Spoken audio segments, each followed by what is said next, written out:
Ya, pemirsa, Gabungan Industri Kendaraan Bermotor Indonesia atau Gaikindo mencatat penjualan wholesale mobil di sepanjang semester 1 tahun 2026 ini tumbuh 15,89% menjadi 436.564 unit. Dan kenaikan tersebut ditopang oleh maraknya peluncuran model kendaraan baru yang menawarkan desain, teknologi modern, serta harga yang semakin kompetitif. Pasar otomotif Indonesia kembali menunjukkan tren positif pada semester 1 2026. Setelah mengalami penurunan selama 2 tahun berturut-turut, penjualan mobil domestik kembali tumbuh di atas 10%, yang menandakan mulai pulihnya permintaan domestik dan daya beli masyarakat. Di sisi lain, persaingan industri otomotif di dalam negeri juga semakin sengit. Meski merek-merek Jepang masih mendominasi pasar, produsen baru khususnya asal China mulai memperkuat posisinya di industri otomotif nasional. Gabungan Industri Kendaraan Bermotor Indonesia atau Gaikindo mencatat penjualan mobil dari pabrik ke dealer atau wholesale mencapai 436.564 unit di sepanjang semester 1 2026 atau naik 15,89% dibanding semester 1 2025. Gaikindo menilai pertumbuhan pasar otomotif nasional ditopang oleh maraknya peluncuran model kendaraan baru yang menawarkan desain, teknologi modern, serta harga yang semakin kompetitif. Di sisi lain, pemerintah juga terus berupaya mendukung iklim industri otomotif nasional melalui serangkaian insentif, seperti instruksi pembebasan pajak kendaraan bermotor dan bea balik nama untuk kendaraan listrik serta perluasan infrastruktur stasiun pengisian kendaraan listrik umum. Berbagi sumber, IDX Channel. Baik pemirsa, untuk membahas tema kita kali ini, penjualan mobil berbalik tumbuh double digit di semester 1 2026. Kita sudah tersambung melalui Zoom bersama dengan Bapak Bebin Juwana. Beliau adalah pengamat otomotif dan juga nanti akan bergabung Pak Kuku Kumara. Beliau adalah Sekretaris Umum Gabungan Industri Kendaraan Bermotor Indonesia atau Gaikindo. Langsung saja kita sapa ini. Halo Pak Bebin, apa kabar Pak? Kabar baik, salam sehat buat kita semua. Baik, salam sehat juga. Terima kasih atas waktu yang disempatkan Pak Bibin. Tadi sudah disampaikan begitu Gaikindo menyebutkan wholesale. Ini penjualan kendaraan bermotor dari pabrikan ke distributor ini mengalami kenaikan double digit di atas 15%. Nah, review Pak Bibin, sebenarnya apa Pak yang menjadi trigger ataupun pemicu penjualan mobil ini bisa tumbuh double digit pada di sepanjang semester 1 tahun ini Pak? Sebetulnya ini sebuah kejutan buat saya. Ya. Saya tidak expect bahwa bisa terjadi kenaikan apalagi sampai 15%. Oke. Kenapa saya kok begitu pesimis dengan semester 1? Coba diingat, sampai dengan bulan April, kebijakan baru dari pemerintah itu belum keluar. Kita masih menunggu dan menunggu. Kebijakan perpajakan yang katanya mau ditinjau kembali. Ini sudah mengkhawatirkan. Di lapangan, beberapa merek itu sudah malah menaikkan harga. Oke. Walaupun kita tahu yang masih punya stok 2025 itu memberikan diskon besar-besaran. Itu kita tahu. Kemudian dari sisi bunga, karena kita juga pahami bahwa penjualan otomotif di Indonesia 80% bersandar pada lembaga keuangan. Oke. Bunga kan nggak turun. Tidak ada indikasi ke arah sana. Kemudian kalau kita menilik lagi soal daya beli, apakah daya beli membaik? Saya rasa tidak. Karena kondisi ekonomi juga tidak baik-baik saja. Jadi adalah wajar ketika saya masih khawatir di semester 1 ini. Oke. Baik. Belum lagi kondisi caruk maruknya apa yang terjadi di Selat Hormuz. Oke. Ya kan? Masyarakat kan khawatir. ini harga bahan bakar naik-naik mau jadi berapa? Memang yang bahan bakar subsidi ditahan oleh pemerintah. Iya. Memang kita tahu banyak yang naik mobil mewah tapi membeli bahan bakar subsidi. Karena itu QR code-nya bisa dibeli online. Itu udah bukan rahasia lagi. Oke. Jadi itu menyebabkan saya khawatir. Ini semester 1 Ya. apa yang akan terjadi? Itu dia. Pak Bebin. Baik. Ya, ini menarik. Saya ingin mencoba menggali lebih jauh kekhawatiran dari Pak Bebin begitu dengan kinerja positif ya di semester 1. Kita coba tanyakan langsung pada Gaikindo nih, sudah bergabung Pak Kuku Kumara nih. Halo Pak Kuku, apa kabar Pak? Halo, kabar Ya. baik. Halo Pak Bebin. Ya. Selamat gabung Ya kembali. Pak, nanti ketemu di sana Pak.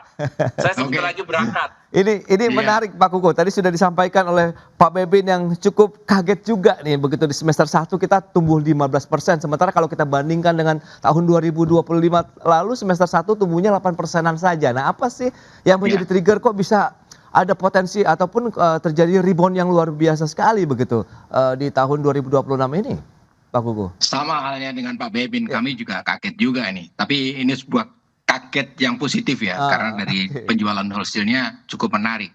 Tumbuh 15% dibanding 8%. Padahal kita udah antisipasi, ini anomali. Karena di bulan Juni-Juli itu banyak kebutuhan masyarakat yang berbeda. Fokusnya kami perkirakan adalah mereka satu liburan. Itu nggak bisa ditunda. Anak-anak sekolah libur. Berarti orientasi spendingnya itu di liburan. Kemudian habis liburan mereka harus menyiapkan apakah itu anak masuk sekolah baru, kemudian juga akan ada yang mau kuliah dan sebagainya. Jadi itu adalah prioritas-prioritas. Sementara pembelian kendaraan bermotor itu adalah prioritas yang keberapa di antara keluarga yang kalau Mas Pras istilahnya itu mendang-mending ya. Jadi itu fokusnya. Kemudian Pak Bebin tadi menyebut mengenai insentif yang tak kunjung muncul ya. Jadi kami berbicara dengan beberapa pelaku, ada yang ini ada insentif hanya untuk jenis tertentu.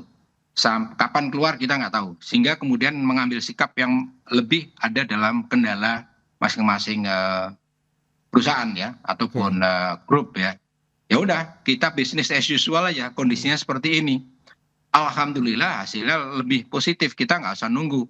Karena kalau nunggu bisa 2 bulan, 3 bulan memberikan ketidakpastian. Tapi dengan sikap yang mungkin positif kalau kita lihat di tengah kondisi yang tidak terlalu menguntungkan, ada Hormuz, ada daya beli dan sebagainya, masyarakat mengambil sikap, ini yang bisa saya lakukan sekarang, saya mau beli atau tidak. Nah, yang memang memerlukan dan memang punya ada dana, di tengah kondisi suku bunga yang juga tinggi, saya mengambil sikap untuk beli. Itu yang kondisinya tadi mendang-mending ya. Kalau yang financially masih longgar tentunya berbeda lagi. Tapi di sisi lain yang financially longgar tadi juga begitu. Di tengah kondisi Selat Hormuz yang tidak menentu, harga bahan bakar yang meningkat, wah kayaknya ini saya harus membeli mobil lagi yang lain berbeda. Saya dapat menghemat. Padahal mereka sudah pernah beli dan sudah pernah dilepas.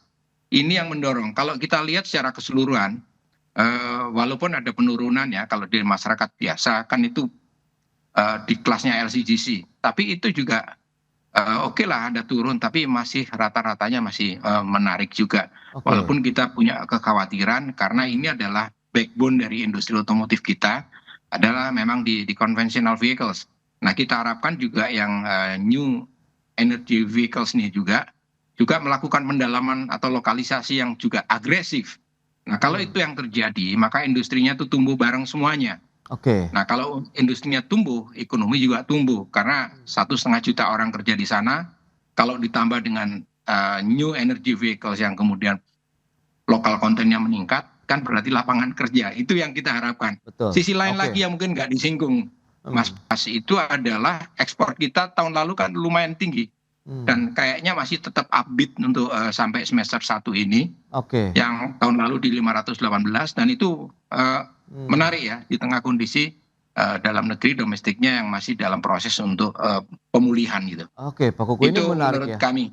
Berarti Iya. memang ada beberapa faktor dari domestik dan juga tadi kinerja ekspor begitu ya kalau kita lihat begitu untuk Iya. industri otomotif. Baik, kita akan gali lebih jauh lagi. Apakah ini terkait dengan penjualan kendaraan listrik kah yang menjadi salah satu penyokongnya atau memang konvensional yang masih diminati? Kita bahas lebih jauh nanti di segmen berikutnya. Pak Bebin dan juga Pak Kuku, kita akan jeda dulu sebentar ya. Dan pemirsa, kami akan segera kembali usai pariwara berikut ini.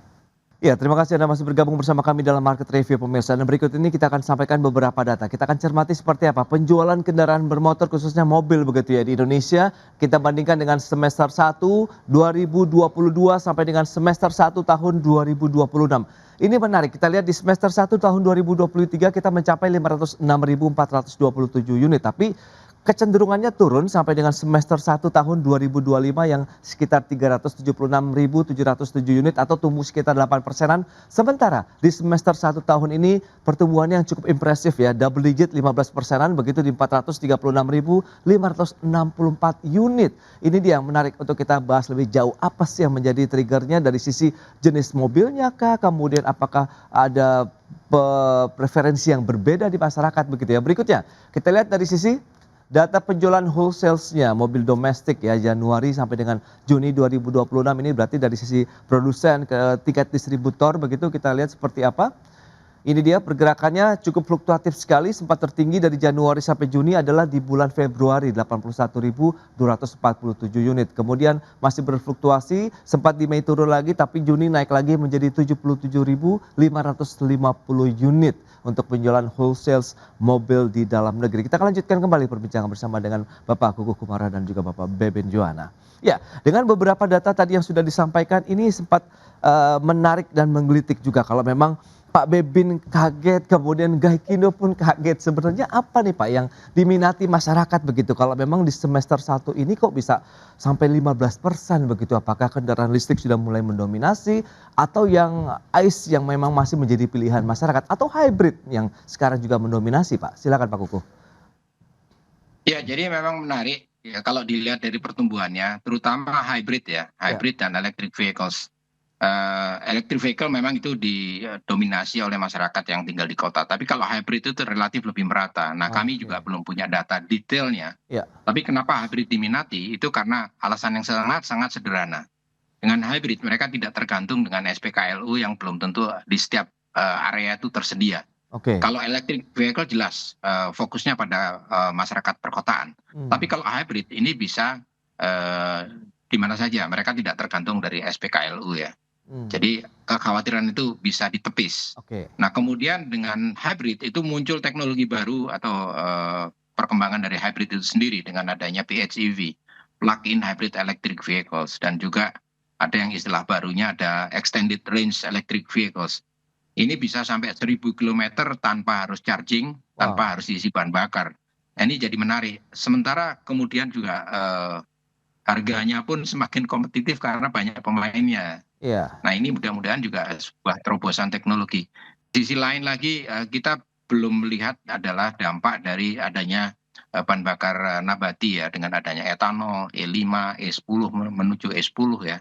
Kemudian kita ada B50 dan sebagainya. Jadi variasi itu juga mungkin akan membantu. Tapi terlalu dini kami bisa kalau harus menyimpulkan seperti itu. Tapi itu dia memang fakta yang terjadi di lapangan juga begitu ya Pak Kuku ya. Meskipun kita tahu dengan beberapa tantangan yang juga sudah disampaikan oleh Pak Bebin, begitu daya beli masyarakat, kemudian ada insentif di sana juga dan kondisi global pun juga masih menjadi perhatian. Nah Pak Bebin, lantas bagaimana Anda melihat semester 1 ini apakah bisa menjadi pijakan yang kuat juga nih kita untuk menatap semester kedua nantinya begitu Pak? Sebetulnya sampai dengan tadi pagi saya mencoba menggali. Kenapa bisa double digit? Sementara saya khawatir, jangan-jangan saya khawatir sendirian gitu ya. Seperti yang disampaikan Pak Kuku bahwa sampai dengan bulan Mei itu masyarakat masih lebih mengutamakan urusan edukasi. Edukasi anak-anak ketimbang urusan transportasi. Walaupun ini penting gitu ya. Kemudian tadi pagi saya terpikir ini jangan-jangan urusan berkaitan dengan urusan nilai tukar. Kenapa? Ketika nilai tukar rupiah jatuh, ingat, di dunia otomotif, perubahan harga itu akan mundur sekitar 3-6 bulan.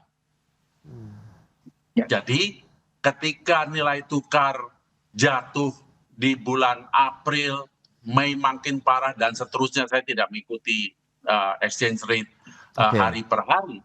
Tetapi pada saat itu, mereka-mereka yang butuh fungsi kendaraan akan berpikir, kalau saya tidak putuskan sekarang, nanti naik nih. Walaupun sebetulnya sejak Maret itu saya melihat sudah ada kenaikan, walaupun sedikit-sedikit, tidak signifikan. Karena dikaitkan oleh kebijakan yang nggak turun-turun nih, yang tidak keluar, tidak diumumkan oleh pemerintah. Masih seperti tadi dikatakan Pak Kuku, semua masih menunggu gitu. Tadinya menunggu, begitu nilai tukar ambruk, nah, it's now or never. Belinya sekarang atau nggak akan pernah bisa beli. Jadi momentum ini Pak ya. Menjadi dan tadi Pak Kuku membagi segmen, menarik sekali.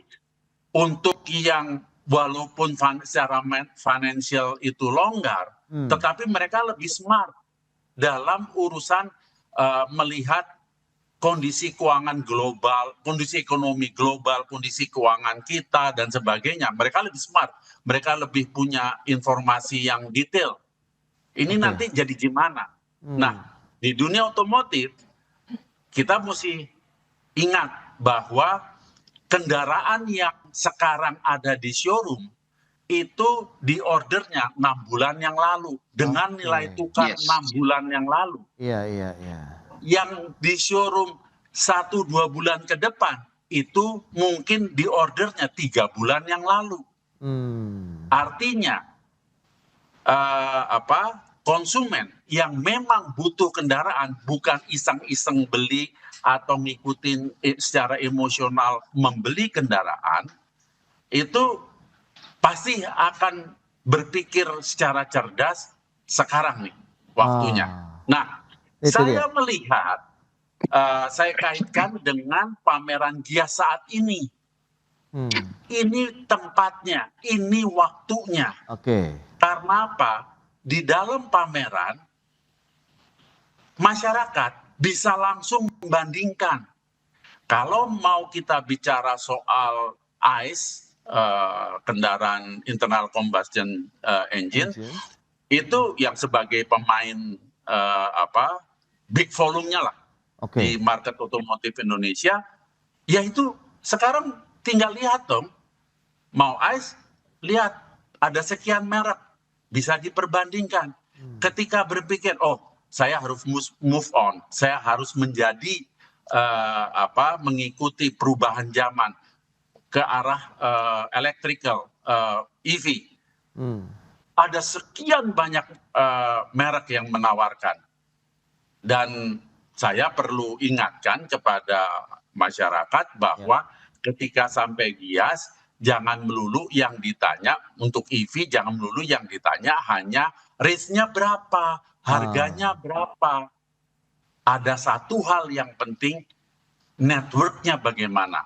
Ingat loh, Republik ini begitu besar dari Sabang sampai Merauke.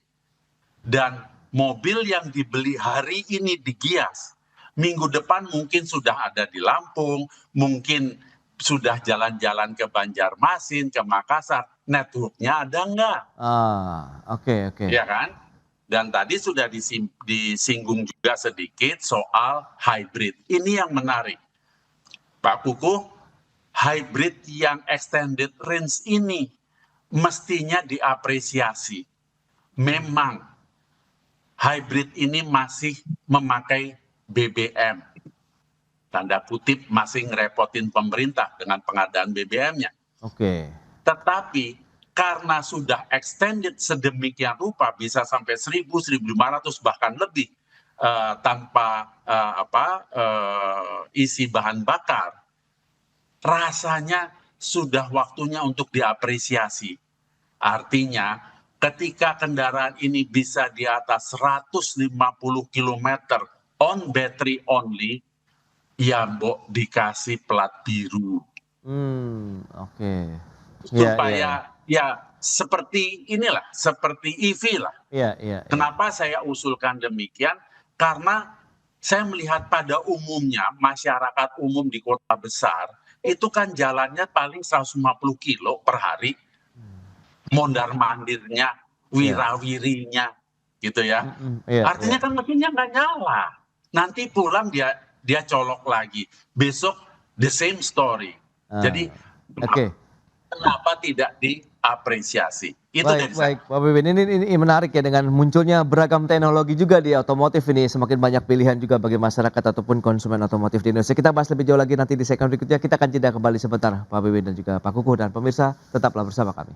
Baik pemirsa, terima kasih Anda masih bergabung bersama kami, dan kita akan lanjutkan kembali perbincangan bersama dengan Bapak Kukuh Paraga-Ikondo, kemudian juga Bapak Bebin Joana terkait dengan pengamat otomotif. Nah Pak Kukuh, tadi juga sudah disampaikan berulang-ulang kali begitu bahwa kondisi ini menjadi suatu hal yang mungkin akhirnya perlu dicermati dengan beragam teknologi tadi, kemudian bagaimana minat masyarakat, dan bicara mengenai momentum. Anda melihat bagaimana? Apakah benar kalau memang kita bicara kurs, berarti produk-produk yang ditawarkan saat ini memang kita menggunakan kurs lama, begitu kemungkinan nanti akan adakah perubahan harga lagi, begitu Pak Kukuh atau bagaimana? Ya betul, tepat sekali yang dikatakan oleh Pak Bebin. Jadi memang ordernya itu kan lama sekali. Belum lagi kalau kita hitung sampai ke level di supplier kan, itu kan panjang sekali. Nah oleh karena itu tepat kalau kemudian ada yang masyarakat yang cukup jeli ya melihat informasi ini, now or never. Karena kemudian perubahan-perubahan yang sangat susah untuk diprediksi. Sangat menarik tadi juga disinggung oleh Pak Bebin. Terima kasih Pak Bebin highlight mengenai extended range atau plug-in hybrid. Kendaraan bermotor itu adalah sangat syarat dengan teknologi dan mereka terus ditumbuh kembangkan. Kalau kita lihat hybrid itu real kontribusinya. Dengan menggunakan hybrid yang konvensional hybrid saja itu bisa 40-60% menghemat bahan bakar. Tadi disinggung Pak Bebin, kalau itu plug-in hybrid dipakai di kota, mungkin nggak pernah sempat nyala itu engine ICE-nya. Karena dari rumah sampai kantor masih pakai baterai, balik lagi sampai rumah dicolok lagi masih baterai. Dan perlu diingat dengan penggunaan seperti ini, maka dia penghematan bahan bakarnya juga luar biasa, real.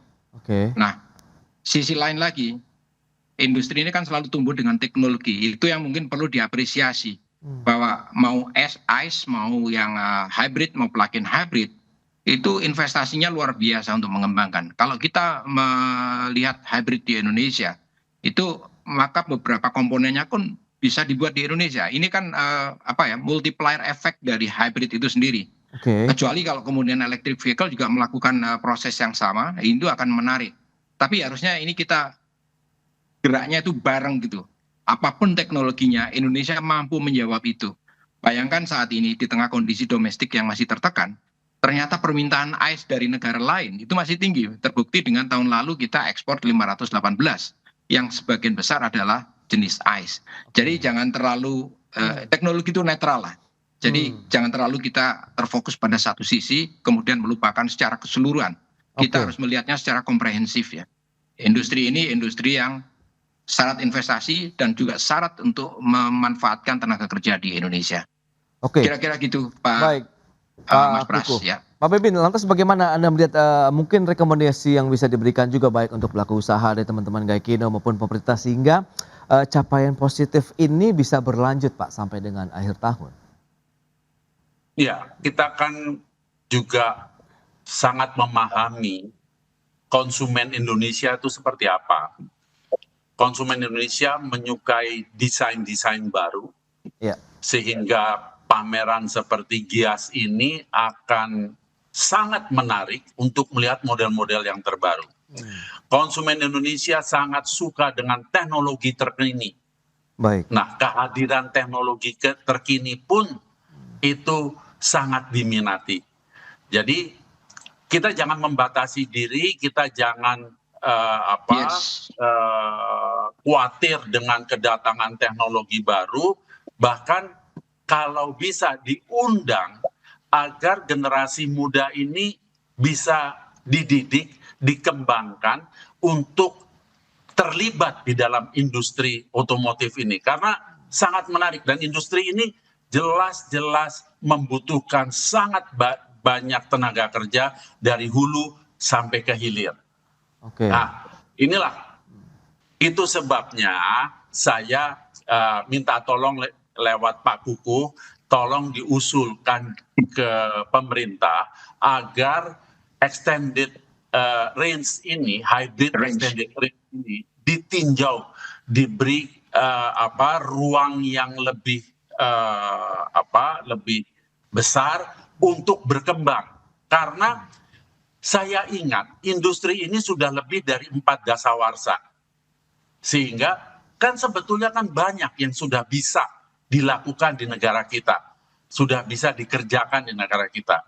Nah, untuk kendaraan sejenis extended range ini udah sangat jelas banyak yang bisa dikerjakan, diproduksi di negara kita.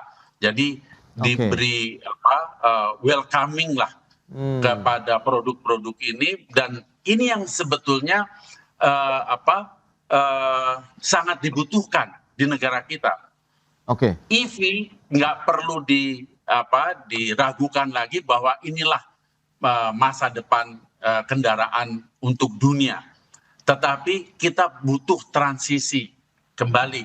Negara kita begitu besar, perlu kerja yang sangat besar untuk membangun ekosistem dari Sabang sampai Merauke. Nah, in the meantime, extended range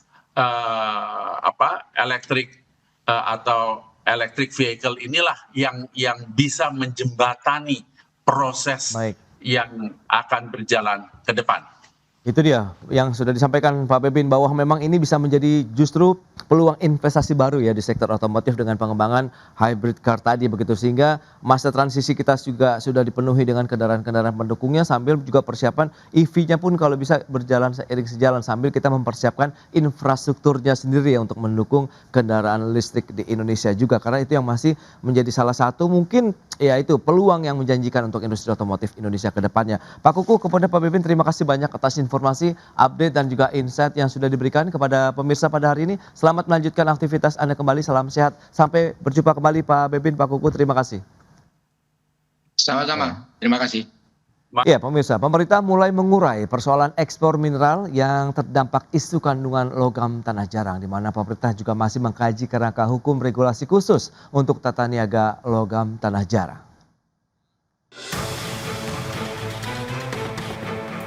Kementerian Energi dan Sumber Daya Mineral mulai mengurai persoalan ekspor mineral yang terdampak isu kandungan logam tanah jarang sebagai mineral ikutan. Pemerintah saat ini masih melakukan koordinasi lintas instansi untuk menyelesaikan hambatan yang terjadi. Adapun belakangan sejumlah pengiriman nikel pig iron dari Indonesia dilaporkan mengalami hambatan karena kargo harus menjalani pengujian tambahan terhadap kandungan unsur logam tanah jarang. Wakil Menteri Energi dan Sumber Daya Mineral Yulio Tanjung mengatakan, pemerintah pada prinsipnya mendorong agar logam tanah jarang diolah di dalam negeri untuk mendukung pengembangan industri nasional termasuk industri berteknologi tinggi. Yuliat mengatakan pemerintah juga akan melihat pengembangan proses pengolahan dan peningkatan nilai tambah LPG di dalam negeri. Namun demikian terkait regulasi khusus mengenai tata niaga LPG, Yuliat mengatakan pemerintah masih mengkaji kerangka hukumnya. Sebelumnya Kepala Staf Kepresidenan Dudung Abdurrahman buka suara mengenai terganggunya ekspor mineral yang mengandung LPG sebagai mineral ikutan. Dudung mengungkapkan hal itu setelah KSP menerima laporan dari sejumlah pengusaha mengenai terganggunya kegiatan ekspor mineral. Menurutnya hambatan tersebut dipicu belum adanya kepastian aturan terkait batas kandungan LPG sehingga memunculkan keraguan di kalangan pelaku usaha maupun aparat penegak hukum. Berbagai sumber, IDX Channel.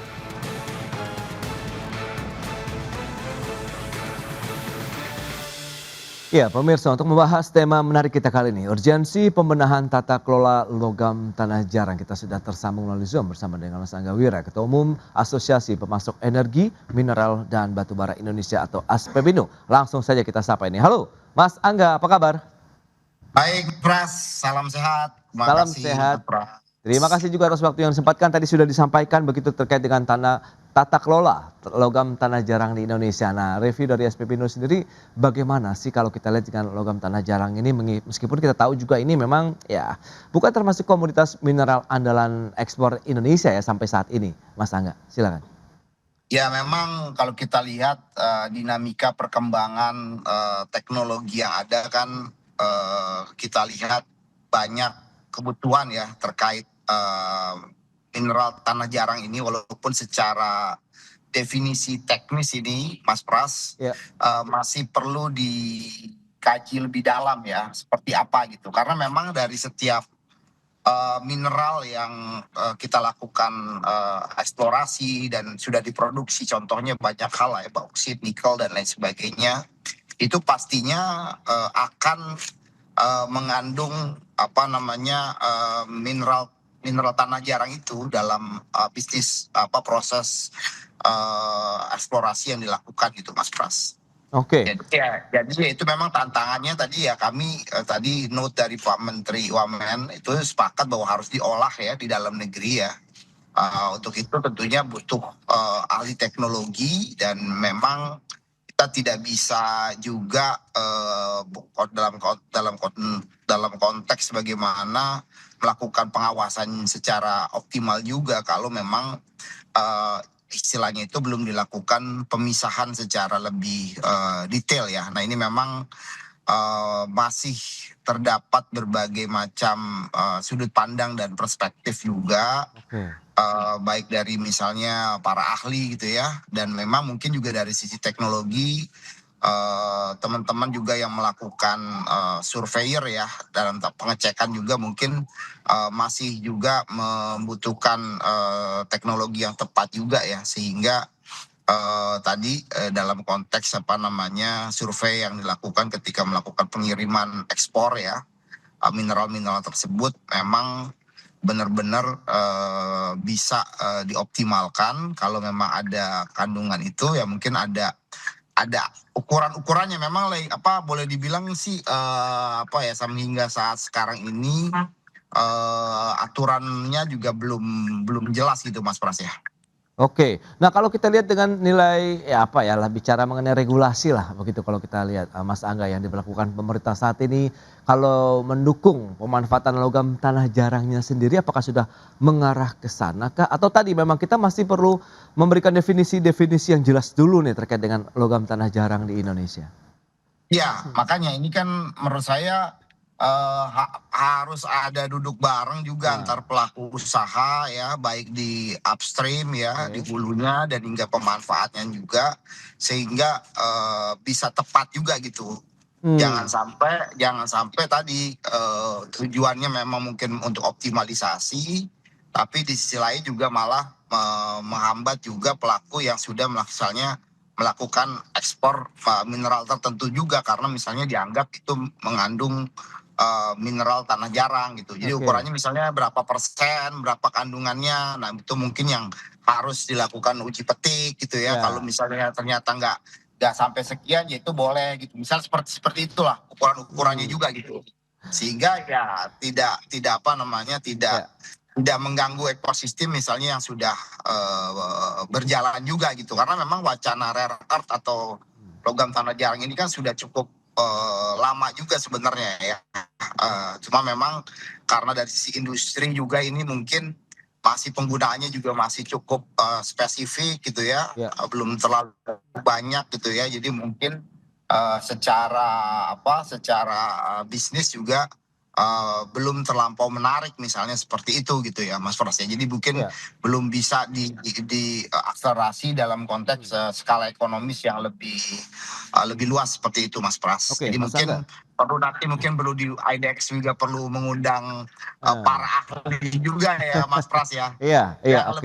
Bisa lebih proper menjelaskan secara secara teknis gitu loh Mas Pras. Tapi kalau dalam pandangan kami secara umum ya mungkin kata kuncinya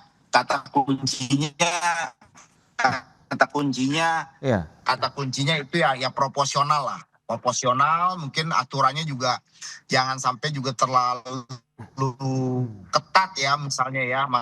Jadi malah nanti menghambat, apalagi kalau nanti misalnya ya dianggap misalnya ya tadi ya, sekarang ini kan harus sangat hati-hati juga, apalagi nanti kalau udah mengangkut ya hukum juga ya Mas Pras ya. Ini juga yang menyebabkan nanti para pengusaha juga worry Mas Pras ya. Iya, Itu sih mungkin kata kunci dari kami Mas Pras ya. Oke Mas Angga, karena kita tahu kantor staf kepresidenan baru ini juga mengaku menerima laporan nih dari sejumlah pengusaha terkait dengan terganggunya kegiatan ekspor mineral akibat belum adanya kepastian aturan terkait batas kandungan logam tanah jarang. Nah, Anda melihat memang seberapa lama kalau kita bicara mengenai tadi satu payung hukum yang harus dibentuk supaya duduk barengnya lagi begitu, apakah proses ini akan mengganggu lagi nanti khawatir begitu menjadi tantangan tersendiri untuk eksportasi produk-produk mineral? Artinya memang harus ada waktu transisi mungkin yang ditetapkan sambil tadi melakukan redefinisi yang memang benar-benar proper ya Mas Pras ya.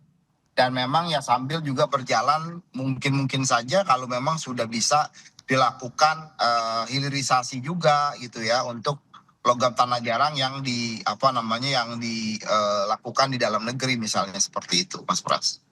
Baik, tapi kalau kita lihat dengan susunan ataupun rekomendasi yang bisa diberikan dalam pedoman regulasi baru terkait dengan ekspor logam tanah jarang yang sedang didorong juga sebenarnya oleh KSP dan juga bersinergi bersama Kementerian Teknis ini, teman-teman pelaku usaha pertambangan sendiri sejauh ini ada keterlibatan secara langsung maupun tidak langsung ataupun ada usulan yang sudah disampaikan kah atau bagaimana Mas Angga?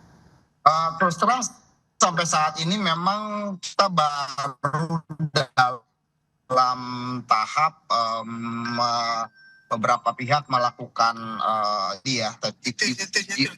diundang oleh tadi yang KSP sampaikan tadi terkait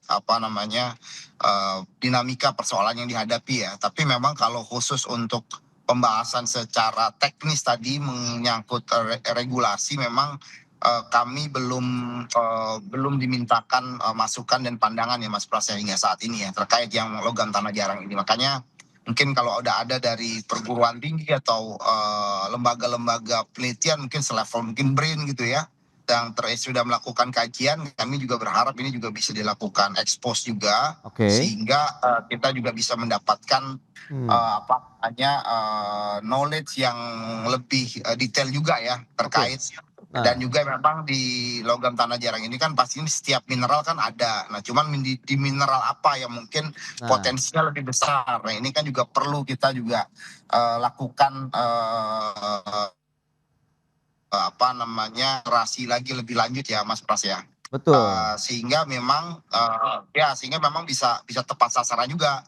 Mungkin nggak semua mineral juga yang terkena dampak juga kan. Nah mungkin ada mineral-mineral tertentu yang memang perlu didalami lebih lanjut seperti itu Mas Pras. Nah itu dia, saya juga ingin tahu lebih jauh seberapa seksi sebenarnya sih kalau kita bicara mengenai logam tanah jarang. Sementara kita tahu di global juga kan sudah cukup banyak pembahasan ini dilakukan. Kemudian bahkan yang sudah mulai banyak mengincar logam tanah jarang ke sejumlah negara. Kita bahas lebih jauh nanti di segmen berikutnya, kita akan jeda sebentar. Mas Angga dan pemirsa tetaplah bersama kami.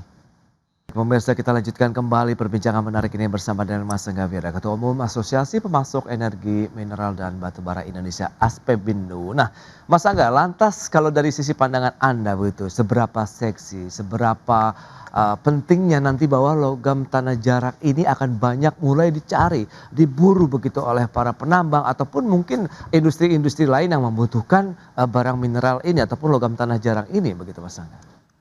Iya, memang perkembangan teknologi ya Mas Pras ya, yang sangat cepat dan dinamis. Nah untuk itu memang kita perlu juga ya kampus-kampus kita BRIN tadi yang saya sampaikan didorong untuk melakukan adaptasi teknologi ya, seperti apa gitu ya yang disebut atau kebermanfaatan dari logam tanah jarang dan untuk industri apa gitu. Apakah industrinya bisa kita berikan suatu insentif juga industri hilirnya sehingga bisa berkembang juga di dalam negeri sehingga pemanfaatannya memang bisa optimal ya Mas Pras ya.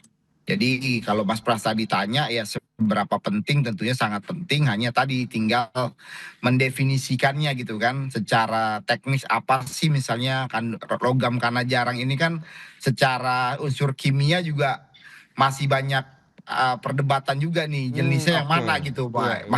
Jadi kan mungkin ada beberapa logam yang didefinisikan sebagai logam tanah jarang misalnya gitu kan. Tapi yang punya nilai ekonomis itu yang mana? Lalu secara sumber daya yang dimiliki kita pun seberapa besar misalnya daerah mana. Nah ini kan sampai saat ini juga mungkin secara mapping belum tersedia secara boleh dibilang secara komprehensif ya Mas Pras ya.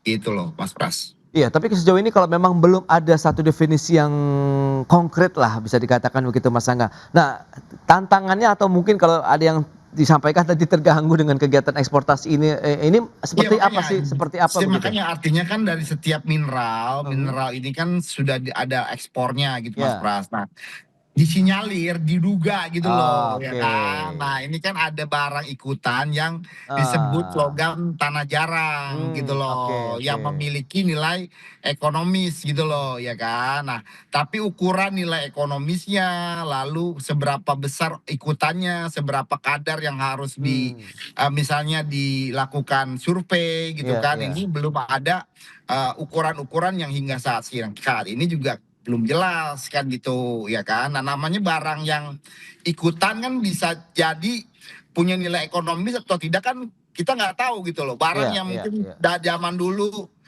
itu tidak bernilai ekonomis walau jadi limbah tapi sekarang kan bisa menjadi bermanfaat. Contoh dalam batu bara ada fly ash, bottom ash ya yang dulu itu jadi limbah. Sekarang udah bisa dimodifikasi untuk beberapa kebutuhan infrastruktur misal contoh ya. Nah mungkin juga di mineral seperti itu. Ada di Bali ada dulu yang sifatnya itu tiling limbah tapi ternyata setelah didalami lebih lanjut itu ternyata punya nilai ekonomis bisa digunakan untuk ini dengan perkembangan teknologi yang ada. Nah itu yang mungkin perlu diklarifikasi sehingga tidak terjadi dispute namanya aturan. Kalau aturannya masih abu-abu kan masih belum ada aturan yang jelas ya pastinya nanti penerapannya atau persepsinya bisa berbeda-beda kan, bisa tergantung sudut pandang dan mengganggu gitu loh. Jadi kayak kita misalnya udah punya kontrak udah jualan yang kita kontrak kan jual komoditas tertentu. Nah di dalamnya ada yang lain kan kita juga tidak memahami kan, tidak tahu misalnya seperti itu. Nah itu yang mungkin kita minta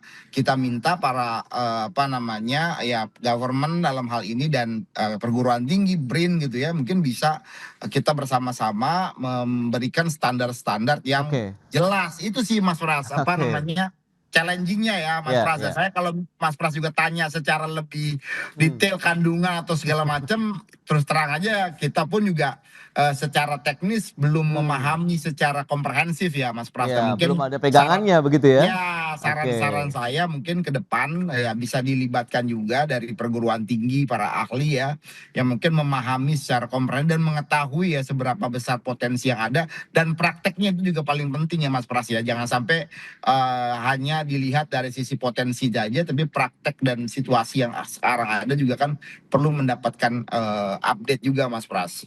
Nah kondisi seperti saat ini akankah menjadi kekhawatiran begitu dari sisi pelaku usaha sendiri, mungkin dari sisi investasi begitu akhirnya melihat kegambangan ataupun masih belum clear and clean-nya begitu kalau kita bicara mengenai kalau saya lihat ini lebih kepada sebenarnya ini kan potensi Mas Pras ya. Potensi yang ada ya, pemerintah juga mungkin tidak ingin kehilangan potensi yang dimiliki penerimaan atau penjualan ya, tapi kan nah kita juga kan perlu mengklarifikasi betul nggak yang digunakan oleh end user di sana itu ini. Nah itu kan perlu kita detailkan lagi. Jadi sebenarnya dari sisi government apa yang dilakukan seperti sekarang ini misalnya pengetatan dalam konteks RKAB, pengaturan dalam konteks jumlah produksi itu menjadi salah satu hal yang tepat juga sih menurut saya Mas Pras, sehingga kita benar-benar bisa mengatur dan mengetahui gitu ya, jangan sampai eksplorasi dan eksploitasi yang dilakukan ini kan juga ugal-ugalan ya. Jadi perlu staging juga.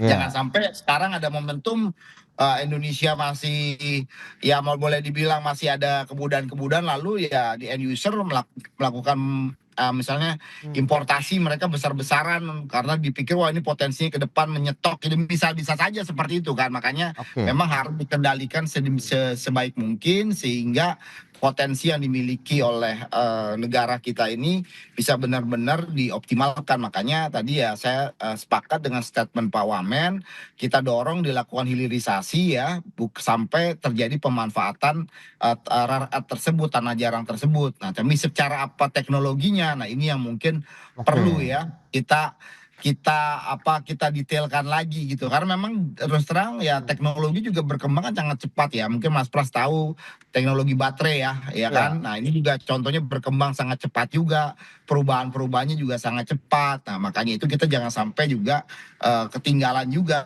terkait perkembangan teknologi yang ada gitu Mas Pras. Oke, ada potensi tidak sih kalau kita bicara mengenai logam tanah jarang berkorelasi dengan hilirisasi juga, Mas Angga? Oh ya pastinya artinya kan gini loh, sebenarnya konsep dari hilirisasi itu kan meningkatkan nilai tambah kan dari suatu produk mineral sumber daya alam yang ada, walaupun mungkin belum dalam tahap end product, yaitu di dalam konteks industrialisasi gitu loh. Nah kita kan mungkin beda dengan beberapa negara yang tidak punya sumber daya. Kalau mereka kan kadang-kadang jumping langsung kepada industrinya ya, artinya mereka memang memanfaatkan natural resources yang dimiliki oleh negara lain, diolah. Nah kita kan setengah diolah nih Mas Pras, harapannya konsep hilirisasi kan seperti itu, tapi kan jangan sampai hilirisasi juga terjadi hanya setengah aja, tidak sampai kepada industrinya. Makanya kan beberapa produk didorong lah ya, dikasih insentif misalnya baterai agar ya Indonesia punya produk baterai sendiri untuk mobil dan lain sebagainya. Itu salah satu contoh ya. Nah untuk yang soundtrack rare earth ini artinya kan ini dibutuhkannya untuk apa, misalnya untuk chip, misalnya untuk apa gitu kan. Nah ini mungkin perlu didefinisikan end produknya apa gitu loh ya kan. Nah kalau misalnya kan nikel kan misalnya kan untuk baterai gitu kan, lalu untuk misalnya sekarang juga stainless steel gitu loh ya kan. Nah ini apa nih yang logam tanah jarang ini end produknya ini apa. Nah ini yang perlu kita juga bisa petakan kan, kalau misalnya ternyata end produknya ini chip, nah itu kan kita bisa mendorong juga ya investor dari luar juga untuk menanamkan pabriknya. Kadang kita punya source-nya gitu loh. Itu salah satu contoh yang kita bisa lakukan link and match lah Mas Pras. Karena kan kalau kita lihat juga beberapa perusahaan-perusahaan itu kan banyak yang sekarang investasinya ke Malaysia atau Vietnam ya, padahal kalau kita lihat ya mereka juga tidak punya sumber daya alam sebesar kita, tapi kenapa mereka larinya ke sana, itu kan harus jadi pertanyaan juga dong ya kan. Nah itu dia. Oke. Lantas seberapa urgensi juga bahwa penetapan begitu bahwa logam-logam tanah jarang ini yang harus segera mungkin dirilis juga begitu oleh pemerintah ataupun pemangku kepentingan, sehingga pelaku tambang di Indonesia pun juga tahu nih ada satu guidance yang jelas terkait dengan logam tanah jarang yang mungkin tidak boleh diekspor kah atau tidak boleh dieksploitasi atau bagaimana nih Mas Angga? Iya betul, makanya artinya itu harus segera mungkin ada mappingnya mungkin bersama Badan Geologi ya, dilakukan mana potensi-potensi yang ada, karena sebenarnya yang disebut rare earth itu kan seperti ikutan gitu loh Mas Pras, ikutan dari logam tertentu. Nah teman berapa besarnya, berapa kandungannya, persentasenya ya, itu yang perlu kita definisikan gitu loh Mas Pras. Baik, perlu didorong lagi berarti dari sisi pemerintah ya untuk mungkin segera memetakan ini logam tanah jarang ini yang apa saja kandungan-kandungan unsurnya atau senyawa kimia yang ada di dalamnya, atau mungkin unsur-unsur ikutan lainnya begitu ya dalam eksplorasi barang-barang tambang ataupun mineral kita begitu. Mas Angga, terima kasih banyak atas informasi update dan juga insight yang disampaikan. Salam sehat, sampai berjumpa kembali. Sampai ketemu, salam. Baik pemirsa, 1 jam sudah saya menemani Anda dalam Market Review, dan ikuti terus beragam informasi pilihan hanya di IDX Channel TV Bisnis nomor 1 di Indonesia. Saya Prasetyo Wibowo beserta seluruh kerabat kerja yang bertugas pamit undur diri. Terima kasih, sampai jumpa.